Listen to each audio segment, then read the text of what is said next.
आज हम डिस्कस करने जा रहे हैं the pharynx. This is the second part through which the air pass into the lungs. The first two part was the primary and the secondary. Primary was the nose and secondary was the mouth. दोनों से जब air गुजर जाती है सो ये आएंगे toward the pharynx, चाहे वो नोज से पास आउट हो या माउथ से, तो वो फेरिंग्स में आएंगे। तो आज की इनॉटमी रिलेटेड टू एनेस्थीसिया में हम फेरिंग्स और उसके इम्पोर्टेंस के बारे में डिस्कस करने जा रहे हैं। So this is a wide muscular tube. A tube like structure है which made up muscles. Muscle की 4 डिफरेंट लेयर्स इसमें मौजूद हैं। Common upper pathway for the respiratory and alimentary track.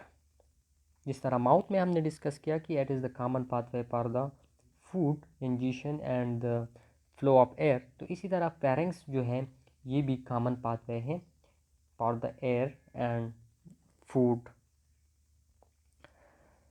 इसकी basilar part of the occipital bone to the origin of the esophagus।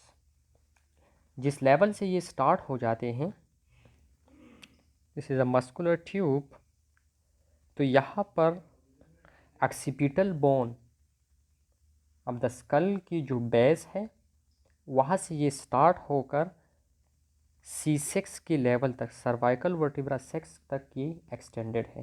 फिर इससे आगे ये कंटिन्यू होता है as a larynx anteriorly and oesophagus inferiorly। इसकी 3 पार्ट्स हैं। The first part is called the nasopharynx। This is the nasopharynx part which is just located posterior to the nose, therefore it is called nasopharynx। Second part is the oropharynx because it lie posterior to the mouth, and the third part is the laryngopharynx which lie posterior to the larynx। अब अगर हम इसके वाल को देख लें, this वाल is made of 4 layers. ठीक है, तो जब जो सबसे इनर साइड वाला वॉल है that is called mucosa. This is the inner most wall. फिर इससे जब हम बाहर की तरफ जाते हैं तो इसके बाद आते हैं टफ फेशिया, या इसको हम सब म्यूकोजा कहते हैं। ठीक हो गया, ये जब हम बाहर की तरफ जा रहे होते हैं। फिर इसके बाद मस्कुलर लेयर और लास्ट में लूज कनेक्टिव टिश्यू। ये 4 लेयर से बना है इसकी वाल। दीज आर द डिविजन्स जो मैंने आप लोगों को बता दिया कि स्टार्ट हो जाता है फ्रॉम द ऑक्सीपिटल बोन। ये ऑक्सीपिटल बोन की बेजल पार्ट है, यहाँ से स्टार्ट होकर cervical vertebra number 6, this is 1 2 3 4 5 6, यहाँ तक कि this part is the larynx. इसको 3 हिस्सों में डिवाइड किया गया। ये वाला हिस्सा जो नोज़ की बिहाइंड है दे आर कॉल्ड नेजोफेरिंग्स, जो माउथ की बिहाइंड है दे आर कॉल्ड ओरोफेरिंग्स, और जो सबसे लास्ट में है interior to the larynx that is called laryngopharynx. अब इसके रिलेशंस के बारे में डिस्कस करते हैं कि इसकी अतराफ में कौन कौन सी स्ट्रक्चर वाक़या है। सो इंटीरियरली इसके फ्रंट में जिस तरह हमने वो 3 स्ट्रक्चर 3 हिस्सों में ये डिवाइड किया, और मैंने बता दिया कि oropharynx is like posterior to the mouth, तो इसका मतलब है कि पोस्टीरियरली फेरिंग्स का पार्ट है और इंटीरियरली वो स्ट्रक्चर है। तो अगर हम पाइप को ले लें, ठीक हो गया, जो फेरेंजल पाइप है, तो इसकी इंटीरियरली ये स्ट्रक्चर मौजूद होंगी। नेजोफेरिंग्स के फ्रंट पे नोज होगा, माउथ के फ्रंट पे ओरोफेरिंग्स के फ्रंट पे माउथ, और जो लैरिंगोफेरिंग्स है उसकी फ्रंट पे लैरिंग्स होगा। अब इसकी अगर हम ये तो इस साइड पे हो गई, ठीक हो गया, यहाँ पर नोज़ है, यहाँ पर माउथ है, यहाँ पर लैरिंग्स है। अब जब हम पोस्टीरियर रीज साइड पे आते हैं तो हमारे पास क्या जाते हैं, तो पहले तो वो 4 लेयर्स हैं। उसके बाद जो सबसे पहला आते हैं यहाँ पर एक स्पेस आते हैं, this space. This space is called retropharyngeal space. Retro mean behind. फिर इसके बाद आते हैं प्री वर्टेब्रल फेशिया, और इसके बाद आते हैं 6 सर्वाइकल वर्टेब्रे, जो हमने C6 पढ़े, तो सर्वाइकल वर्टेब्रे हैं यहाँ पर। तो ये उसके पोस्टीरियर साइड पे है। अब अपर साइड पे क्या है यहाँ पर, तो अपर साइड पे 2 बोन्स है, एक है सिफिनाइड बोन उसकी बॉडी, और दूसरा है ऑक्सीपिटल बोन। सिफिनाइड और ऑक्सीपिटल। लोअर नीचे क्या है, तो नीचे यहाँ पर हमारे पास एसोफिगस है। ये जब कंटिन्यू होता है यहाँ पर लैरिंग्स इस तरह आ जाते हैं, लैरिंगोफेरिंग्स की फ्रंट पे, और यहाँ पर ये कंटिन्यू होता है एज अ oesophagus.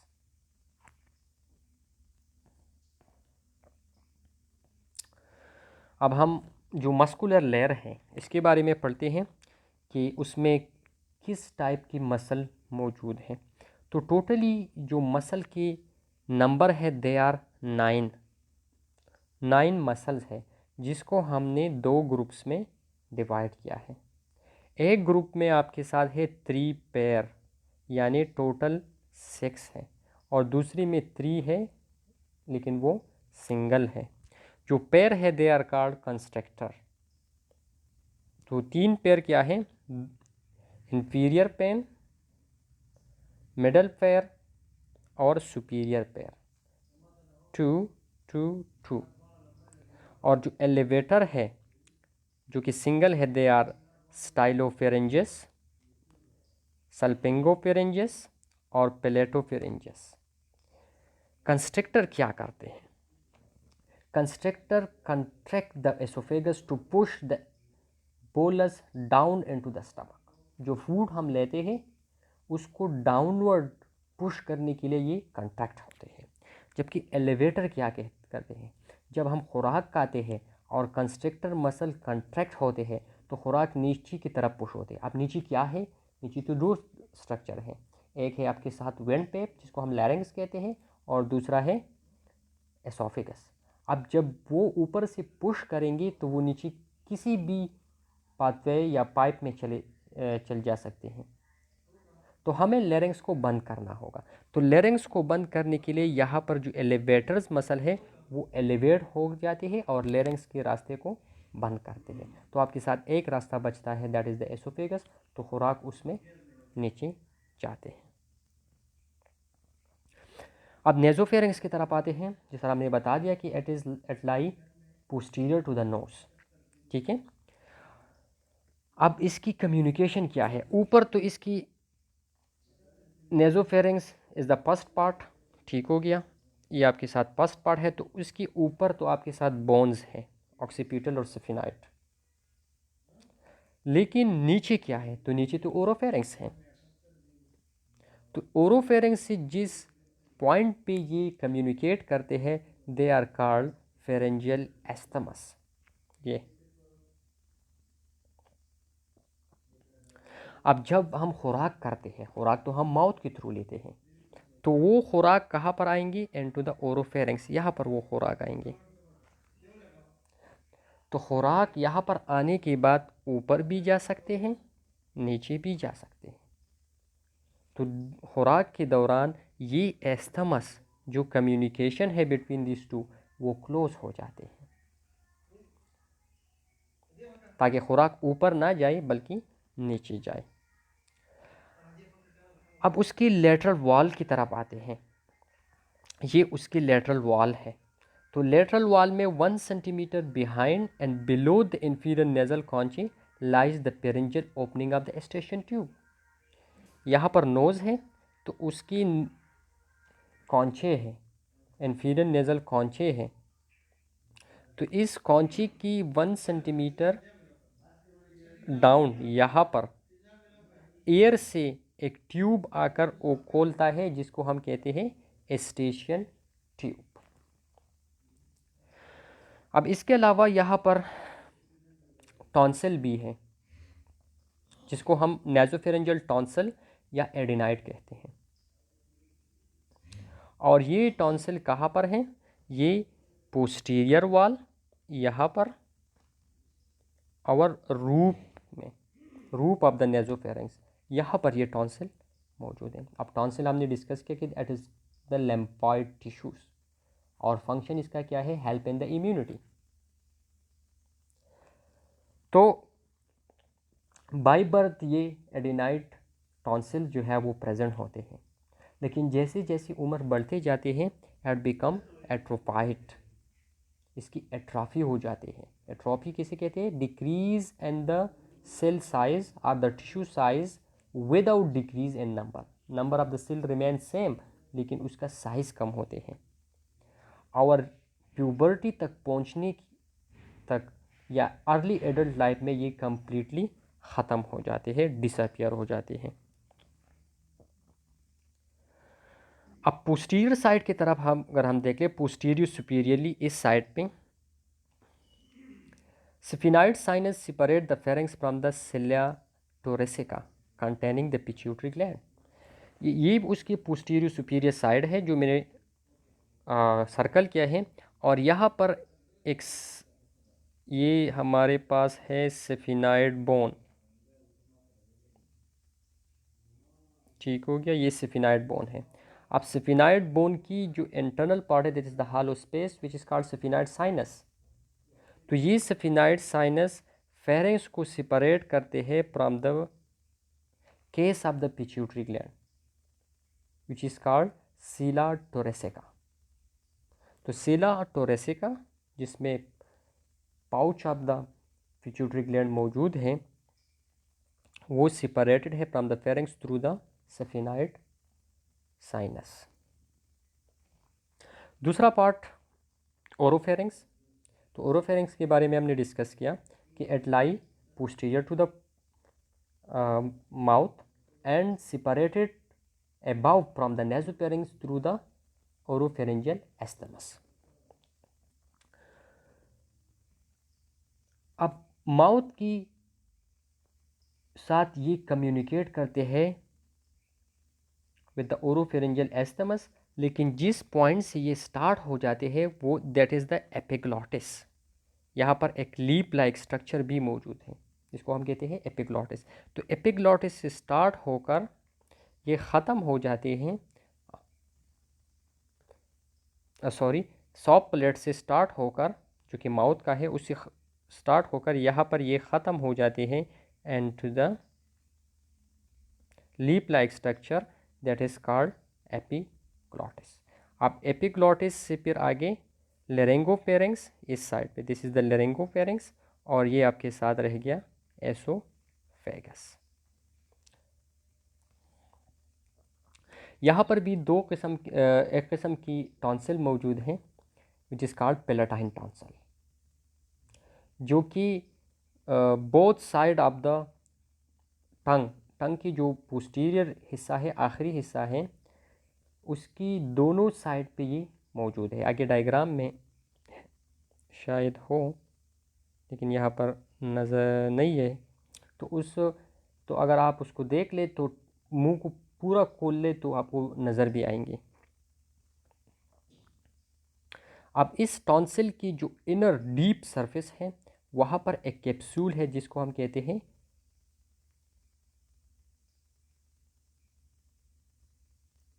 Dense fibrous capsule. Dense fibrous capsule का फंक्शन क्या है? अगर फॉर एग्जांपल आपके साथ इन्फ्लेमेशन नहीं है या कोई इंजरी नहीं है और इस टॉन्सिल में कोई सेल मर जाते हैं या डिसेबल हो जाते हैं, तो ये डेंस फाइब्रस कैप्सूल उसको निकालते हैं टॉन्सिल से, ताकि वो जो damage cell of the tonsil है वो इन्फ्लेमेशन या सेल इंजरी काज ना करे, न्यूक्लिएशन करते हैं। लेकिन अगर आपके साथ रिपीटेड इन्फ्लेमेशन हो तो फिर क्विंसिस कहते हैं repeat inflammation of the tonsil, तो फिर क्या होगा कि ये टॉन्सिल जो है ये एडहेयर हो जाते हैं विद द मसल, जो वहाँ पर मसल मौजूद है, उसके साथ एडहेयर हो जाते हैं और बहुत ज़्यादा पेन और सोर थ्रोट वगैरह पे हो जाते हैं, जिसके लिए फिर सर्जरी रिक्वायर्ड है, विच इज़ कॉल्ड टॉन्सिलेक्टोमी। अब थर्ड पार्ट की तरफ आते हैं, that is the laryngopharynx, that is the extend from the tip of the epiglottis. यहाँ पर हमने बात की, पहला पार्ट स्टार्ट हो जाते हैं from the base of the occipital bone to the thyroid to the oropharyngeal isthmus. फिर वहाँ से ओरोफेरिंग स्टार्ट हो जाते हैं जो कि टिप ऑफ द एपिग्लॉटिस तक है, ठीक हो गया। और फिर इससे आगे जो है एपिग्लॉटिस से स्टार्ट होकर क्रीकाइड कार्टिलेज जो कि ट्रेकियल कार्टिलेजेस है, वहाँ तक का जो रीजन है दैट इज़ कॉल्ड लैरिंगोफेरिंग्स, और ये C6 के लेवल पर है। जो हमने स्टार्ट में बता दिया कि बेस ऑफ द ऑक्सीपिटल से स्टार्ट होकर C6 पर ख़त्म होते हैं, तो C6 is actually the cricoid cartilage. इसकी इंटीरियर साइड पे क्या होगा, लैरिंजियल इनलेट। यहाँ पर मैं ड्रॉ करता हूँ, इस तरह होता है। ये आपके साथ एसोफेगस है, ये लैरिंग्स है। तो इसकी इंटीरियर साइड पे क्या होगा, लैरिंजियल इनलेट, जहाँ से लैरिंग्स स्टार्ट हो जाते हैं। तो सबसे पहला पार्ट उसका लैरिंजियल इनलेट आएगा, फिर इसके बाद एक कार्टिलेज आएगा विच इज़ कॉल्ड एरेटिनाइड कार्टिलेज, और लास्ट में आएगा आपका क्रीकाइड कार्टिलेज। तो ये तीन स्ट्रक्चर उसकी इंटीरियर एस्पेक्ट पे है। अब ये जो लैरिंग्स है it bulge posteriorly, posterior side पे इस तरह ये बल्ज हो चुका है, जिसकी वजह से लैरिंगोफेरिंग्स जो है उसमें एक बल्जिंग लाइक स्ट्रक्चर अपीयर होते हैं विच इज़ कॉल्ड पेरिफॉर्म पोसा। ये है पेरिफॉर्म पोसा। तो जब आप खुराक खाते हैं तो खुराक के लिए यहाँ पर तो छोटी जगह है, लेकिन यहाँ जिस जगह पे पेरिफॉर्म पोसा मौजूद है वहाँ पर एरिया थोड़ा नैरो है। तो अगर आप बड़न वाला लेते हैं या फिश खाते हैं तो उसकी बोन यहाँ पर स्टक्ड होगा। अब ब्लड सप्लाई सिंपल है। Arterial blood supply 5 different arteries करते हैं, including the ascending pharyngeal artery, facial artery, maxillary artery, lingual artery and both thyroid artery. Venous जो है वो छोटे छोटे ट्राइब्यूटरीज आपस में मिलकर फेरेंजियल प्लेक्सिस बनाते हैं, और फेरेंजियल प्लेक्सिस जो है फिर आगे ड्रेन होते हैं into the internal jugular when.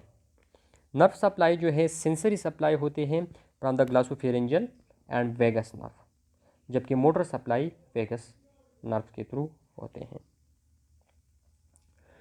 अब इम्पोर्टेंस क्या है एनेस्थीसिया में इसकी, तो सबसे पहले आते हैं लैरिंगोस्कोपी की तरफ। लैरिंगोस्कोपी क्या है, जब हम एंडोट्रैकियल इंट्यूबेशन करते हैं, मैंने पहले लेक्चर में आप लोगों को समझाया था कि एंडोट्रैकियल इंट्यूबेशन क्या है। तो जब हम एंडोट्रैकियल इंट्यूबेशन करते हैं या कोई ईएनटी सर्जन जो है लीजन देखते हैं इन द फेरिंग्स और लैरिंग्स, तो वो लैरिंगोस्कोपी करते हैं। लैरिंगोस्कोपी क्या है, ये एक हमारे पास डिवाइस होती है लैरिंगोस्कोप, इसके थ्रू हम ओरल एनाटॉमी को या फेरेंजियल जो एनाटॉमी है उसको एक्सपोज करते हैं। इसके अंदर एक लाइट होती है जो इस एरिया को विजुअलाइज करते हैं, और हम देखते हैं कोई मास वगैरह तो नहीं है, या हम एंडोट्रैकियल इंट्यूबेशन इसके थ्रू करते हैं। अच्छा, अगर आप जो है पेरिफॉर्म पोसा जो हमने डिस्कस की उसके ऊपर लोकल एनेस्थेटिक सॉल्यूशन लगा देते हैं, तो वो कलकार्ट लैरिंग्स और इसके इर्द गिर्द जो एरिया है उसको एनेस्थेटाइज कर देगा। लेकिन अगर आप उसके ऊपर कोई लोकल एनेस्थेटिक सॉल्यूशन नहीं लगाते तो पेशेंट का जो रिफ्लेक्सेस है वो मेंटेन रहेगा, और वो आप सही तरीके से फिर लैरिंगोस्कोपी नहीं कर पाएंगे। तो इसलिए ज़रूरी है कि आप उसके ऊपर सरफेस एनेस्थीसिया दें, या आप नर्व ब्लॉक करें, जो नर्व सप्लाई करते हैं यहाँ पर उसको ब्लॉक करे ताकि आसानी से लैरिंगोस्कोपी हो सके। इसके बाद दूसरा पॉइंट है रिगर्जिटेशन। रिगर्जिटेशन किसे कहते हैं ये मैंने बता भी दिया है आप लोगों को, आप लोग खुद भी सर्च करें। जब हम खुराक खाते हैं तो खुराक की खाना जो सॉल्विंग एक्ट है this is a reflexive phenomena. लेकिन रिफ्लेक्स फिनोमेना दो किस्म की है। इनिशियली जब आप खुराक खाते हैं और माउथ में उसको ग्राइंडिंग होती है तो दिस इज़ द वॉलंटरी।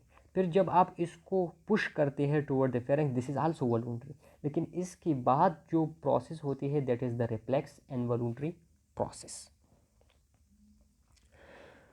अगर आपने फेरेंक्स को एनेस्थेटाइज किया है तो फिर आप वो सॉल्विंग नहीं कर सकते क्योंकि ना वॉलंटरी प्रोसेस भी उसमें होते हैं और ना इनवॉलंटरी जो रिफ्लेक्स प्रोसेस है जिसको हम डिग्लूटेशन कहते हैं तो वो प्रोसेस भी नहीं होगा। क्या कहते हैं? डिग्लूटेशन रिफ्लेक्स वो नहीं होगा। अब जब हम खुराक करते हैं या आप खुराक देते हैं उस पेशेंट को जिसका आपने ओरल या फेरेंक्स को एनेस्थेटाइज किया है तो वो जो ओपनिंग्स है डिफरेंट रीजन्स के दरमियान वो क्लोज नहीं होगा बल्कि वो नेज़ोफेरेंक्स में भी जाएंगे, लैरिंक्स में भी जाएंगे। तो इसलिए ज़रूरी है कि खुराक जब आप खाते हैं तो ये ओपनिंग बंद होनी चाहिए। तो एनेस्थेटाइज पेशेंट में तो हम खुराक देते ही नहीं। लेकिन नॉन एनेस्थेटाइज में क्या होते हैं ये ओपनिंग जो है इफेक्टिव स्पेंस्टर मैकेनिज्म के थ्रू बंद होते हैं, गार्डेड होते हैं। जब खुराक आ जाते हैं तो उसको रिफ्लेक्स आ जाते हैं और वो बंद हो जाते हैं। ये तमाम फेरेंक्स में ये खासियत मौजूद है कि उसकी तमाम ओपनिंग बंद हो। लेकिन जो लेरेंक्स का है नेज़ोफेरेंक्स तो बंद हो जाते हैं, ठीक है, लेकिन जो नीचे लेरेंक्स है ये स्पेंस्टर गार्डेड के अलावा और भी मैकेनिज़म्स है जो इसको क्लोज करते हैं क्योंकि ये नीचे ओपन होता है into the high sensitive area that is the lung. अगर लंग में खुराक चला गया तो ये निमोनिया काज करेंगे। तो इसलिए एक एक्स्ट्रा मैकेनिज़्म भी इसमें इन्वॉल्व है और वो एक्स्ट्रा मैकेनिज़्म क्या है? Talking the larynx behind the hanging mass of the tongue through epiglottis. जो लेरिंग्स का पीछे वाले हिस्सा है वो खुराक के दौरान एलिवेट हो जाते हैं एपिग्लॉटिस के थ्रू और टंग के साथ स्टक हो जाते हैं। तो आपका जो लैरिंजियल इनलेट है वो कंप्लीटली बंद हो जाते हैं और बोलस लेरेंस से अवे जाते हैं टुवर्ड द एसोफेगस। अब ये जो सिस्टम है जो प्रोटेक्टिव सिस्टम है, एक तो एनेस्थेटाइज पेशेंट है वो तो खुराक नहीं खाते, लेकिन जो पेशेंट एनेस्थेटाइज नहीं है और आपने उसका सर्जिकल एयरवे बना दिया है। सर्जिकल एयरवे क्या होता है कि ट्रेकिया के अंदर हम एक सुराख करते हैं जिसको हम स्टोमा कहते हैं, इसलिए इस प्रोसेस को ट्रेकियास्टोमी कहते हैं। ट्रेकिया के अंदर एक सुराख बनाना जिसके थ्रू वो फिर सांस लेते हैं। कोई भी वजह हो सकती है कि हम ट्रेकियास्टोमी करें, लेकिन ट्रेकियास्टोमी में फिर ये जो सिस्टम है ये सारा ख़राब हो जाते हैं। अब किस तरह ख़राब होते हैं? Loss of the normal protective reflex. जो नॉर्मल कफिंग हम करते हैं जब भी हमारे ट्रेकिया या लैरिंक्स में कोई खुराक चली जाती है तो हम कफिंग स्टार्ट कर देते हैं, this is the protective mechanism. तो वो प्रोटेक्टिव मैकेनिज्म इसमें ख़त्म हो जाती है due to the anaesthesia, local anaesthesia. इसके अलावा अगर आपने जनरल एनेस्थीसिया दिया है तो आपने मेडुला को ब्लॉक किया है और रिफ्लेक्सेस जो है सॉल्विंग रिफ्लेक्सेस जितनी भी है protective it is control from the medulla. तो आपने मेडुला को ब्लॉक किया है तो वो रिफ्लेक्सेस वहाँ से भी नहीं होगा। तीसरा है फिक्सेशन ऑफ द ट्रैकिया। आप ट्रैकिया को फिक्स करते हैं, उसके अंदर एक ट्यूब डाल दिया ट्रैकियास्टोमी ट्यूब जिसकी वजह से वो फिक्स हो जाते हैं। तो फिक्स होने की वजह से लेरिंग्स मोबिलाइजेशन नहीं होती, क्योंकि हमने ऊपर बता दिया कि टंग की नीचे हिस्से के साथ लेरिंग्स स्टक हो जाते हैं, तो वो फिर नहीं होगा और स्वाल्विंग के दौरान इसकी एलिवेशन भी नहीं होगी। तो रिजल्ट में क्या होगा, aspiration of the fluid into the trachea. Pharynx से खुराक एसोफेगस में भी जाएगा, लेकिन साथ ही लैरिंग्स में भी जाएगा। लैरिंग्स से आगे फिर पल्मोनरी ट्री, पल्मोनरी ट्री क्या है, ट्रैकिया है, ब्रोंकाई वगैरह उसमें जाएंगे और काज करेंगे एस्पायरेशन निमोनाइटिस को। ये हमारे पास ट्रेकियास्टोमी है, ट्रेकिया में स्टोमा किया है और इसके अंदर ट्यूब डाला है जिसके थ्रू वो खुद सांस लेते हैं। तो ये था हमारा आज का लेक्चर फेरेंक्स, और आप लोग देख लें, अगर इसमें कोई क्वेश्चन हो तो फिर मुझसे क्वेश्चन करें। Thank you very much.